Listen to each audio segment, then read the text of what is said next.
Donc aujourd'hui, on reçoit Jean qui va nous parler low-tech et minimalisme en navigation. Et Jean, quand j'ai vu ton blog, Atria Navigation, je me suis dit qu'il fallait absolument qu'on discute parce que c'est vraiment moi un sujet qui m'intéresse, qui me tient à cœur.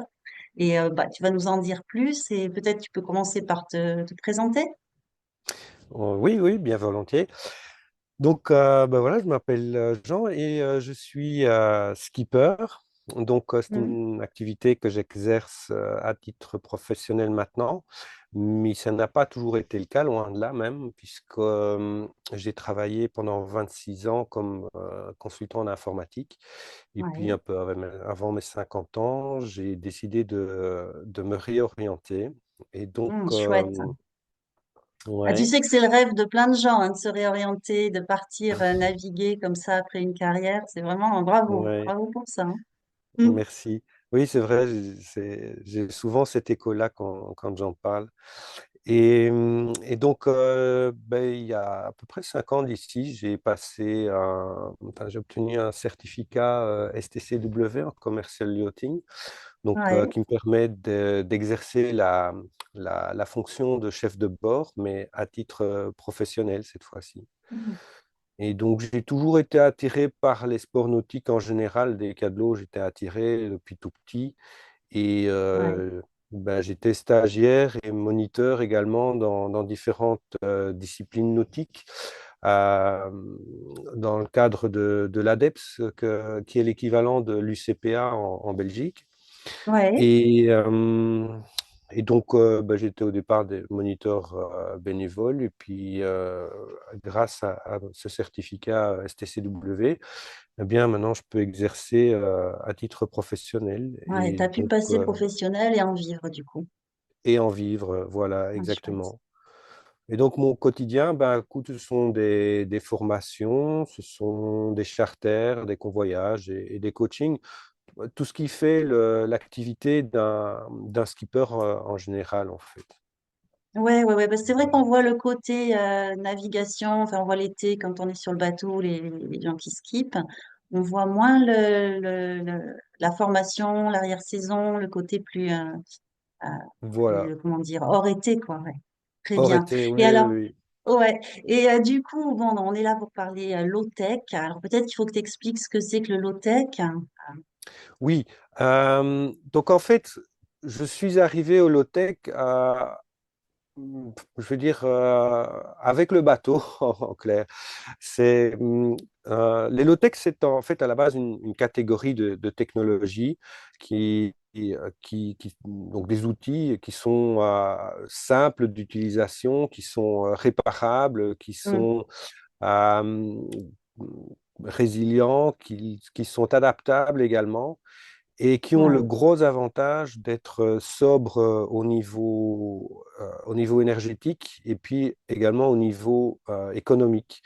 Donc, c'est quelque chose de très important parce que sur un bateau, l'énergie, elle est comptée. Donc, il Oui. faut mettre en place des solutions qui soient très peu énergivores.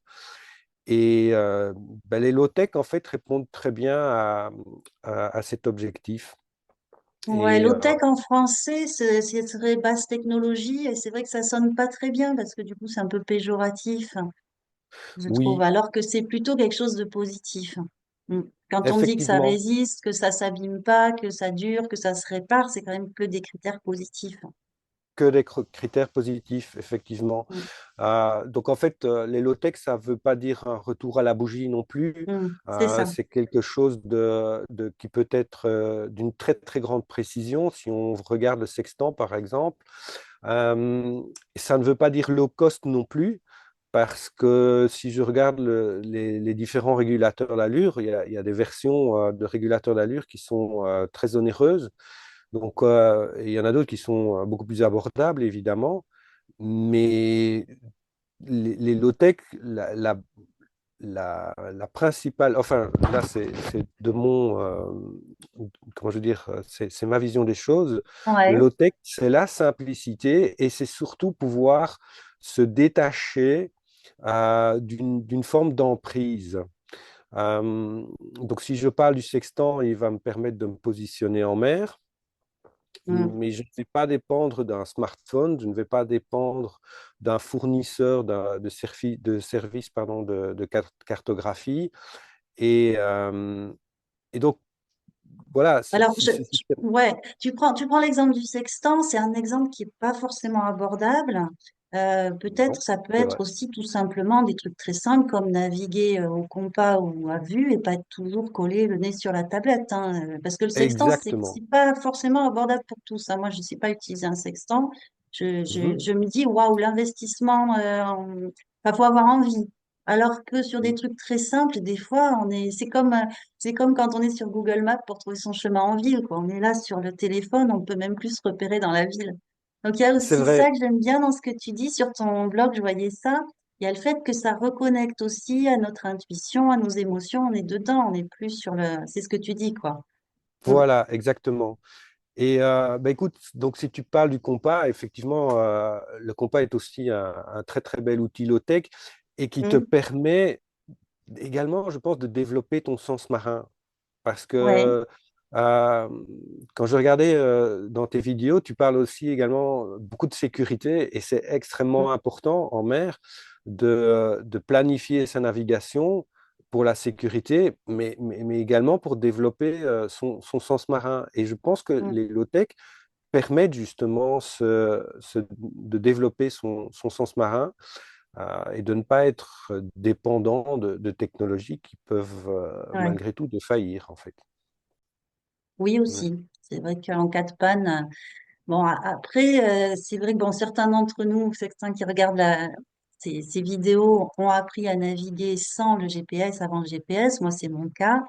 Maintenant, c'est tellement facile, tellement chouette. Enfin, on a les cartes numériques, on suit. Ça rend aussi la navigation accessible à plein de gens. Ça Tout à baisse la fait. barrière d'entrée, ça remonte la sécurité. Donc, encore une fois, c'est ce que tu as dit, on jette pas tout, hein. C'est pas l'idée Non, d'exclure. C'est non, l'idée non, de non, non. temps en temps faire simple, faire durable et faire agréable aussi. Et de faire agréable, Mm. exactement. Et c'est ça que je retrouve dans cette philosophie de vie, parce que je ne l'applique pas uniquement Mm. à la navigation, je l'applique également dans la vie en général. Ça apporte une très grande satisfaction, euh, ouais, une forme de joie, de, de valorisation, en fait, je pense. Voilà, c'est plus une forme, c'est très valorisant, je trouve, cet Ouais, aspect, ouais, c'est cette approche. gratifiant. C'est Gratifiant, gratifiant, on se sent voilà, nourri, on se exactement, sent merci. bien, ouais, quand on a Mm, navigué, que ça c'est le voilà, plaisir de la voile.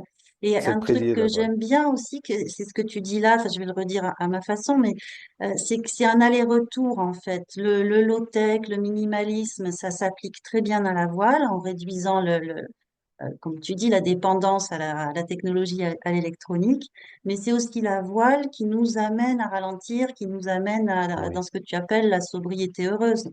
Donc, oui, la exact, voile, ça se prête à ça. Si on va faire de la voile, c'est parce qu'on a envie d'être un peu reconnecté aux éléments, à nos émotions, et c'est un cercle vertueux, un peu tout cet à fait. aller-retour entre ce que tu proposes là de low-tech Mhm, et la voile, enfin, la navigation. voilà. Mm. Je partage tout à fait ton avis. Donc, en fait, avec la voile, bon, tu le sais aussi très bien, en bateau, on sait quand on part, on ne sait pas quand on arrive. Il faut Mm. accepter la lenteur. Et je trouve que bah oui, tout ce cadre de voile, de navigation, se prête bien à cette reconnexion à nos émotions, comme tu dis, aux éléments, et d'accepter la lenteur, le lâcher prise Mm. sur cette vie stressante que l'on peut avoir au quotidien. Oui. Mm. Après, il y a un truc que je trouve marrant, c'est bon, on est plus ou moins extrémiste dans l'usage, par exemple, du moteur sur le bateau. Moi, je suis pas Oui. extrémiste du tout et j'ai un seuil de tolérance à la lenteur qui est limité. Et c'est Ah oui. rigolo parce qu'on n'a pas tous le même. Moi, je sais que quand on passe en dessous des 3 nœuds, j'y arrive plus, je tiens plus, j'allume, c'est bon. Mais on a tous le seuil où on déclenche. Je trouve ça rigolo. Mm. Oui, c'est vrai, c'est vrai, c'est vrai. Euh, je citerai alors là un exemple de formation Mm. que j'ai vécu récemment. On sort du port sous voile et il y a un bateau moteur qui sort en même temps que nous. Et bon, bah, lui, on, on comment je dis, on a passé ce que l'on appelle ici en Espagne la bocana. Donc, il n'avait plus la limite des 3 nœuds et il est Mm. là à fond, quoi. Et donc, lui, il nous dépasse et un des équipiers me demande, on ne pourrait pas démarrer le moteur. Mm. Et alors, ma réponse a été, pourquoi tu cherches à le dépasser? Bon, c'est évident qu'on n'allait jamais, même au moteur, le dépasser. Mais bon, je veux dire, bon, je l'ai dit sous le ton de la boutade Mm. avec humour, hein, et il l'a très très bien pris évidemment.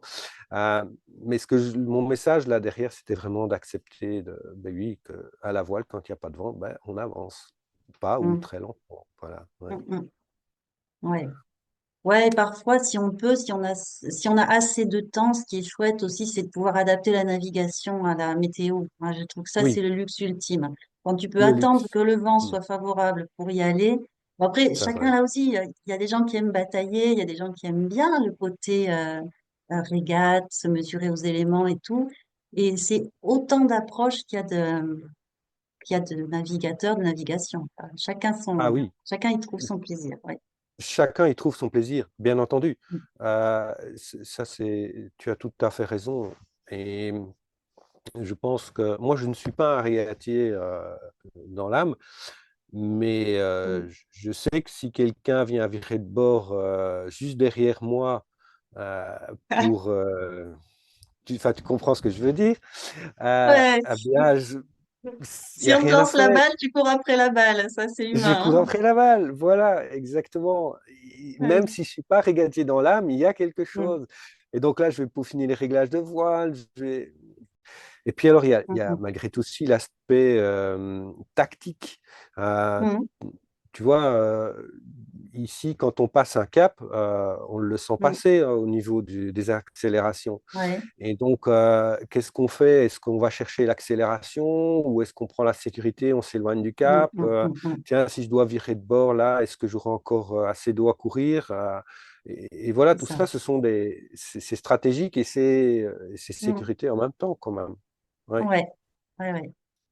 Ouais, c'est chouette. J'ai vu aussi que dans tes formations, tu faisais une formation sur la VHF et ça, je crois qu'il va falloir qu'on se revoie et qu'on fasse une vidéo là-dessus parce que c'est un sujet. Moi, je flippe quand il faut utiliser la VHF. Donc, si tu veux bien, on en reparlera. Peut-être, Oui, bien volontiers. Bien ouais. volontiers. Peut-être tu as une autre expérience à nous partager, un truc un peu pour nous faire rêver ou une anecdote encore, parce que c'est sympa, tu as plein d'expériences et ça donne envie, quoi. Oui, il y a comment je veux dire, une anecdote que je sors assez fréquemment lors des formations de navigation à l'estime. Euh, donc ça, c'est vraiment une expérience pardon, vécue lors de mes navigations en solitaire avec mon bateau. Mhm. Donc je partais de Cherbourg en direction d'Ouessant et j'étais parti un peu trop tard par rapport à la marée. Et enfin bon, je passe le cap de la Hague et j'ai presque alterné par le travers bâbord là.